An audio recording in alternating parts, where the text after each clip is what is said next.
into play. Who's going to have home field advantage? Well, I'll explain coming up. And good morning, I'm Samantha Cortese in for Jessica Holmes. A meteor shower will light up the sky in Los Angeles this week. When and how, you can check it out.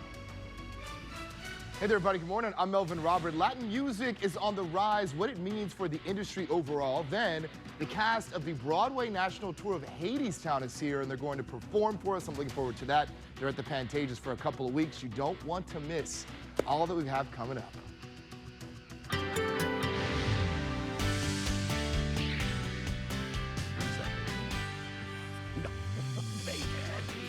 Oh, well, where am I supposed to be?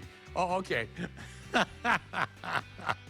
Let's go for the weather forecast. Mostly clear skies, absolutely beautiful start to the day.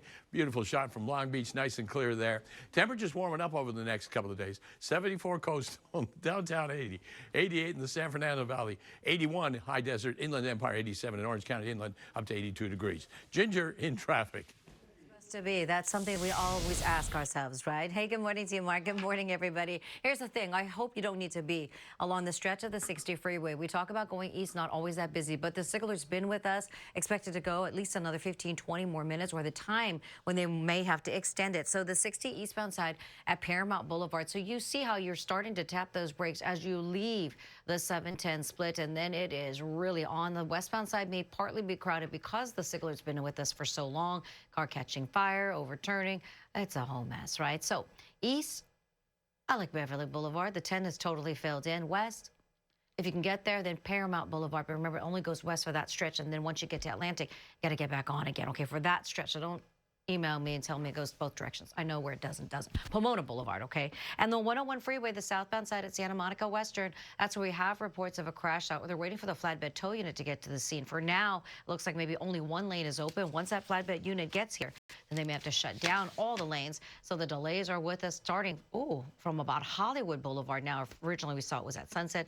Now from Hollywood Boulevard, you see what the northbound side is like, pretty crowded as well. We're going to keep track of all these things for your ride on this Monday. I'll send it back to you.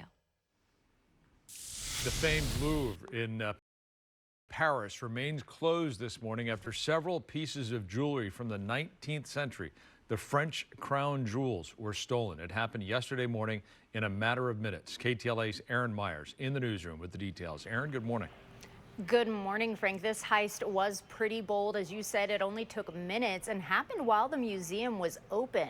But thieves were able to get into the Louvre and steal priceless jewels, officials saying what was taken was of inestimable historical value.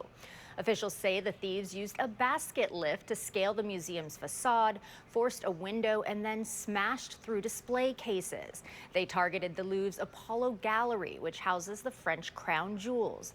It happened 30 minutes or so after the museum opened, with visitors already inside. According to authorities, the entire operation took about 7 minutes, and the thieves made off with 9 items originally and used tools like an angle grinder and a blowtorch, making their getaway on motorcycles. This video shows some of the jewels taken, including an emerald necklace and earrings belonging to Napoleon Bonaparte's second wife. A diamond bow brooch and diadem of Empress Eugenie and an emerald set imperial crown of Eugenie's was grabbed but later found outside the museum. Alarms brought Louvre agents to the room, but the damage had already been done. According to the AP, the theft comes at a time when museum staff has complained about crowding and straining security. Though the Interior Minister says security measures have been strengthened in recent years, and new upgrades, including cameras and security control room, were part of an upcoming overhaul program. Forensics teams have been examining the site, though there still are unanswered questions, such as how many people were involved and if any help came from someone inside the museum. A former jewel thief spoke to CNN this morning and said the getaway wasn't perfect. They also got the motorcycles caught right away. Yeah. I mean, they're done there. What are they going to find? They found a vest. They found one of the construction vests already. So they made a couple of, I call them amateur mistakes, but they did get away with a lot. The AP also reports that recovery could be difficult as professional crews often break down and recut stones to evade detection. In the newsroom, I'm Erin Myers. Sam, I'll send it back to you in the studio. Erin, thank you. Some shrapnel fired during Saturday's Marine Corps 250th anniversary celebration at Camp Pendleton hit a CHP vehicle. Officers say the live ordnance was fired over the 5 freeway when it exploded prematurely. The freeway was shut down for 17 miles and several hours during the celebration. Officers notified the Marines immediately, and they canceled the rest of the live fire. No injuries were reported. CHP says it filed an internal report.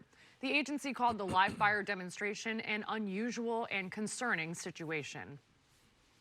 President Trump says he could be sending National Guard troops to San Francisco next to, as he put it, combat crime. He made the comments in an interview with Fox News yesterday morning. The president claims he can use the Insurrection Act to do so. However, his administration will have to prove there's a risk of a rebellion against the government. San Francisco Mayor Daniel Lurie said crime is actually down 30% from a year ago. He also said his city is on track for a 70-year low in homicides. A federal judge recently blocked the president's deployment of troops to Chicago. The White House has appealed to the U.S. Supreme Court on that. We are now on day 20 of the federal government shutdown with no end in sight. Most federal workers remain on furlough or working without pay. That now includes the federal agency responsible for overseeing the U.S. nuclear stockpile. It will furlough 1,400 workers today. The deadlock remains over health care tax credits that are set to expire later this year. Democrats want the Affordable Care Act to be subsidized so premiums don't rise. They also want Medicaid restored for millions of Americans. Republicans say both issues are non-starters. Multiple sources say there have been no negotiations about reopening the government. Thousands of Kaiser Permanente healthcare employees are returning to work after ending their 5-day strike yesterday. Both sides will now return to the bargaining table. What remains, how much of the union's pay hike demands will be approved by Kaiser executives. The union is seeking a 25% wage hike over 4 years. Kaiser has drawn the line at 21.5%. In a statement to KTLA, Kaiser Permanente representatives say they welcome back the union employees and they're focusing on the, quote, continued delivery of high-quality care. The Dodgers are headed back to the World Series for the 2nd year in a row. They'll look to defend their title beginning Friday when they face either the Toronto Blue Jays or Seattle Mariners in Game 1 of the Fall Classic. The Dodgers will find out who they play later tonight. KTLA's Jennifer McGraw is live in Whittier, talking with some excited fans, eating some good luck donuts. Hi, Jennifer. Hi, Sam. Good morning. And that is the big question. Who are we going to play? And obviously, we want to play the easier team. But let's be honest, the Dodgers, they are top notch. And of course, so are the donuts here in Whittier. We love coming here at Mother Made. They've been around here for 20 years. A staple for Dodger fans. We've seen people coming in all morning long. The line has kind of dwindled because, of course, people have school and they have to go to work. And speaking of work, the Dodgers, they definitely showed up to work. Let's take a look at these highlights.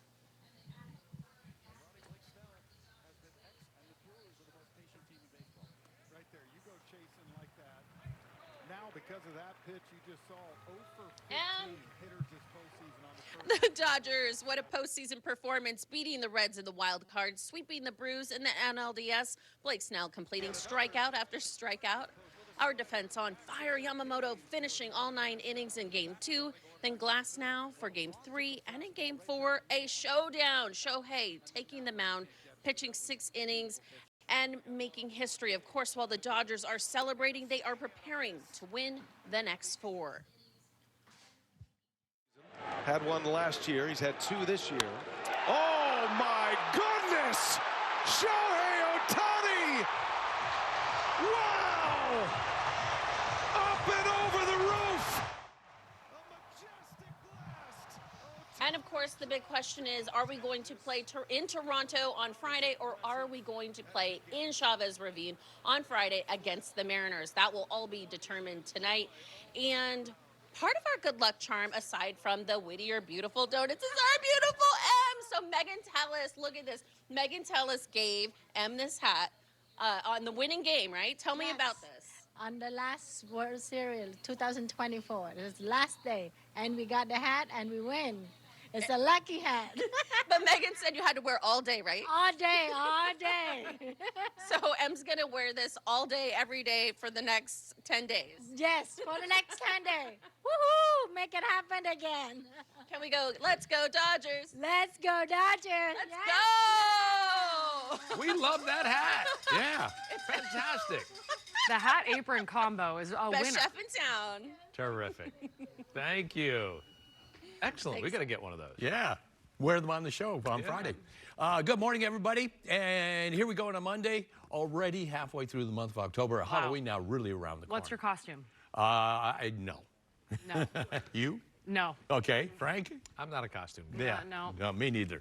Here we go. Clear skies at the Long Beach shot. Absolutely beautiful weather. And the temperature is going to be beautiful over the next couple of days, but a really big cool down happening on Wednesday. 61 right now, 1 degree cooler than what we had yesterday. 67 relative humidity. Winds are from the northeast.